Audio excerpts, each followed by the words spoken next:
আসসালামু আলাইকুম। KMC24 টিভির পক্ষ থেকে সকলকে জানাই শুভেচ্ছা ও অভিনন্দন।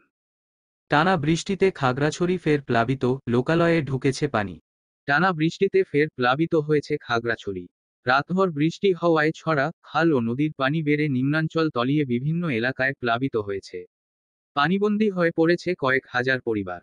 পৌর এলাকার মুসলিম পাড়া, আরামবাগ, শান্তিনগর, বাঙ্গালকাটি, খবংপুরিয়া, কলেজপাড়া, মধুপুর, বটতলীসহ প্রায় সবকটি ওয়ার্ড পানিতে ডুবেছে। বাসাবাড়ি ছাড়া সড়ক, ব্রিজ তলিয়েছে, ডুবেছে শাকসবজির ক্ষেত, অনেক নিম্নাঞ্চলের আশ্রয় কেন্দ্রেও পানি ঢুকেছে।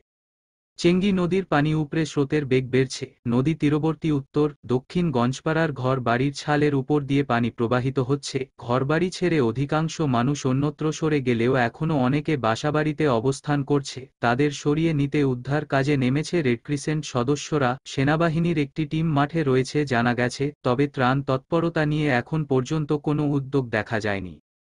খাগড়াছড়িতে এ নিয়ে গত ৪৯ দিনে ৪ বার প্লাবিত হয় বিভিন্ন এলাকা। সবশেষে আজ বৃহস্পতিবারের প্লাবনের চিত্র সবচেয়ে বেশি। সকল প্রকার আপডেট, সংবাদ, ফানি, বিনোদন ও সামাজিক ভিডিও দেখতে আমাদের চ্যানেল KMC24 টিভি সাবস্ক্রাইব করুন। ধন্যবাদ।